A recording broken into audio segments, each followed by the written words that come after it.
Hai, bertemu kita kembali dalam Reka Bentuk dan Teknologi bagi tingkatan 1 bersama Cikgu Husna.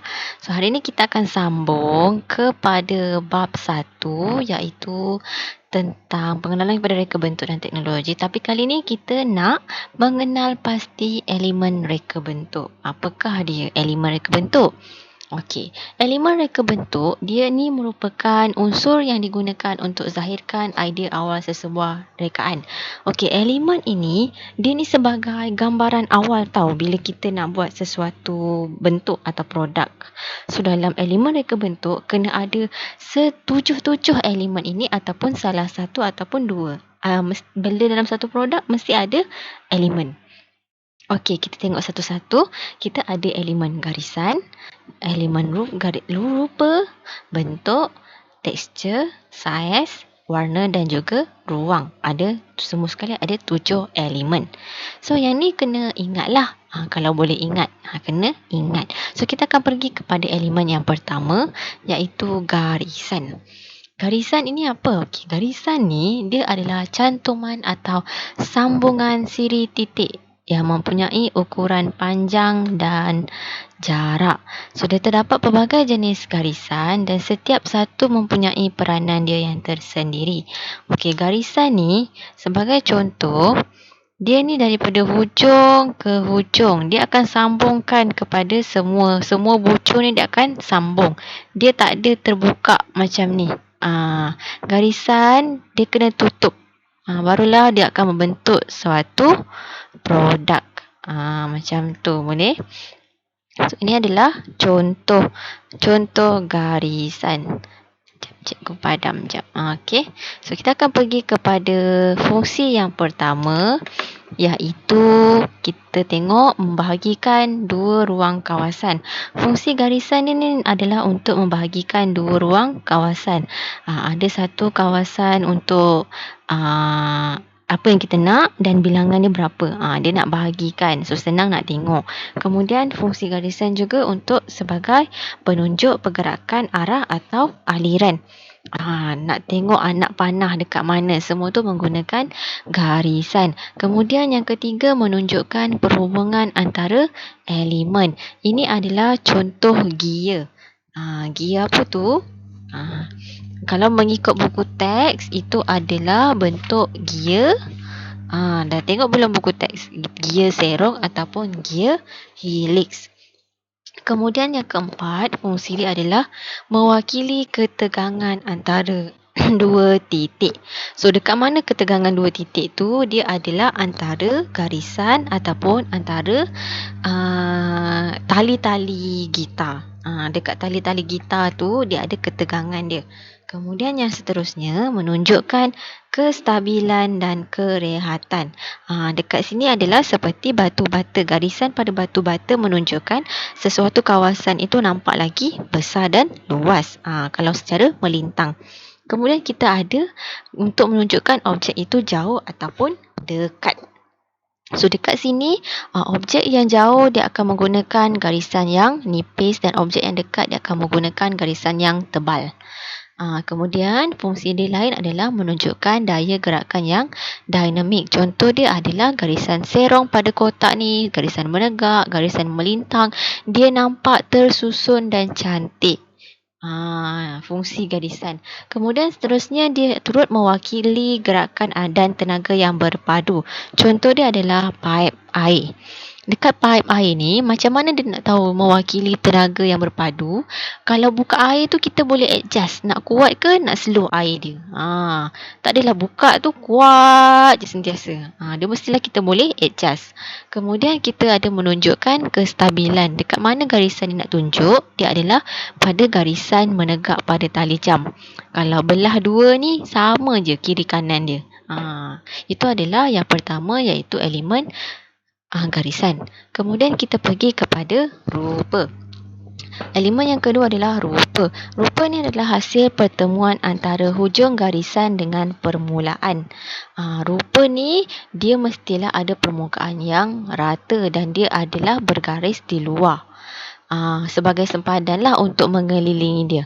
Rupa ni ada ruang di sekeliling dan dia ni bersifat dua dimensi dan mempunyai luas. Bentuk dua dimensi dan mempunyai luas. So, rupa ni ada dua jenis, iaitu yang pertama adalah rupa geometri.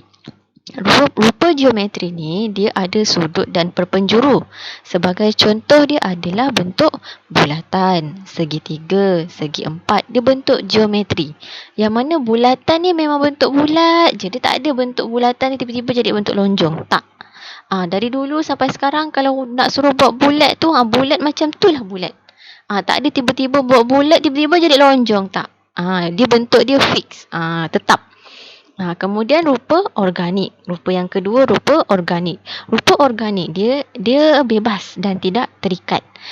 Contoh dia adalah daun, bunga, apple, cat yang tertumpah, bentuk gulungan. Okey, cikgu ambil contoh yang pertama, daun. Kenapa daun ni adalah rupa organik? Daun tu semua daun dekat dunia ni sama ke bentuk dia? Tak kan? Dia berbeza. So, dia ni mempunyai permukaan yang bebas. Dia tak kira lah nak panjang ke, nak pendek ke. Kalau kena matahari yang banyak, dia panjang lah dia punya daun. Dia mempunyai permukaan yang bebas, so dia tak terikat. Dia boleh panjang, dia boleh pendek, ikut suka dia. Itu adalah rupa organik. Kemudian kita pergi kepada elemen yang seterusnya, iaitu elemen bentuk. Bentuk ini mestilah objek yang mempunyai ruang, isi padu dan mempunyai lebih dari satu permukaan. Dekat sini ada dua jenis bentuk yang kita dah belajar sebelum ini, iaitu bentuk konkret dan bentuk ilusi. Bentuk konkret ni bentuk yang kita boleh nampak dan kita boleh sentuh. Contohnya apa yang ada dekat depan awak? Awak boleh nampak, awak boleh sentuh. TV, kerusi, meja, apa lagi? Kuih raya. Apa lagi? Cawan tengah minum kan tu. Kemudian baju. Itu adalah bentuk konkret. Kita boleh pegang, kita boleh lihat dan kita boleh sentuh. Kalau bentuk abstrak ataupun ilusi, dia ni bentuk 3D. Kita boleh tengok je tapi kita tak boleh pegang. Sebab apa? Dia bentuk 3D. Contohnya adalah lukisan ulat ni dekat jalan. Nampak macam ulat tapi rupanya bukan ulat. Tak boleh sentuh pun, nampak je. Nampak macam real. Kemudian elemen yang seterusnya adalah tekstur. Tekstur ni adalah satu teknik yang memberikan impak atau kesan terhadap orang yang melihat sesuatu permukaan. Tak kisahlah pada lukisan ataupun pada objek. Tekstur ni dia ada tekstur yang kasar, licin, halus, kesat, lembut, keras, berkilat. Contoh tekstur. Cuba pegang pipi awak. Awak rasa tekstur kat muka awak tu rasa apa? Licin ke, kasar ke, lembut ke? Itu adalah tekstur. Tak percaya lagi, cuba pegang dinding. Awak rasa tekstur dinding awak, dia adalah kasar. Kalau keras tu macam mana? Pergilah rasa tekstur yang keras. Boleh? Kemudian kita pergi kepada elemen yang seterusnya, iaitu saiz. Saiz ini adalah bermaksud ukuran atau dimensi bagi sesuatu objek. Dia ni fungsi saiz ni, kita nak tunjuk perbezaan dari segi jarak, panjang, tinggi dan kedalaman objek. So dekat sini saiz boleh kita buat perbandingan dari segi botol air, dari segi kertas, perbandingan saiz. Satu besar, satu kecil. Okey, itu adalah elemen yang seterusnya saiz. Kemudian kita pergi kepada elemen yang paling penting, iaitu warna. Warna ni dia penting kerana dia ni memberi kesan kepada mata kita, emosi kita, psikologi orang yang melihat warna. So pemilihan warna ni dia kena sesuai dengan objek, acara, kegunaan dan kehendak pelanggan. Dia ni berlaku apabila pembalikan cahaya ke atas sesuatu objek. Warna ada tiga jenis kumpulan, iaitu warna asas atau warna primer, warna sekunder dan juga warna tertier. Warna primer adalah warna asas. Warna merah, warna biru dengan warna kuning. Warna sekunder ni adalah warna lepas warna primer tu dia campur-campur. Jadilah jingga, ungu dan hijau. Kemudian kita ada warna tertia. Warna tertia ni contoh dia adalah bila kita boleh tengok pilihan warna campuran tu akan jadi banyak. Untuk kuning bila campur dengan merah dia akan jadi kuning jingga dan juga merah jingga. Itu adalah warna tertia. Kita ada berapa kumpulan warna tadi? Ya, 3. Apa dia yang pertama? Primer. Yang kedua? Sekunder. Dengan yang ketiga adalah tertia. Cuba awak rasa kalau merah campur kuning dia jadi warna apa? Jingga, betul. Merah campur biru jadi warna purple, ungu, betul. Warna kuning campur warna biru, warna hijau. Tak percaya boleh cuba guna watercolour. Kemudian kat warna ni kita ada 2 jenis iaitu warna panas dan juga warna sejuk. Warna panas ni bila orang tengok dia nampak terang, jelas dari jauh daripada 100 km boleh nampak. Wow, cerianya orang ni. Bersemangat betul orang ni. So warna panas dia bermula daripada warna merah hingga ke warna kuning. Warna panas. Warna sejuk, dia ni memberikan kesan yang tenang, redup, damai, sejuk je orang nak tengok. So, dia ni memberi kesan cahaya yang rendah lah. Warna dia start daripada warna purple, warna biru ke warna hijau, warna-warna lembut. Warna panas dan juga warna sejuk. Kemudian elemen yang seterusnya adalah ruang. Ruang ini adalah kawasan kosong yang dikelilingi oleh elemen garisan untuk nampakkan objek tu lebih jelas. Ruang ni macam mana? Bila kita buat sesuatu gambaran atau lakaran, mesti ada ruang. Ruang ni ada 2 jenis iaitu ruang yang nyata dan juga ruang yang ilusi. Ruang nyata dia ni berada di pada ruang yang sebenar antara 2 objek yang berhampiran. Ruang ilusi ni dia dihasilkan dalam bentuk lukisan. Ruang ni bentuk dekat dalam sesuatu produk. Okey? Boleh? Okey, kita akan pergi kepada ruang yang kosong. Okey, cikgu akan tunjukkan macam mana fungsi elemen yang tadi. Okey, kita akan pergi kepada yang pertama iaitu mana ke sini? Sabar jap.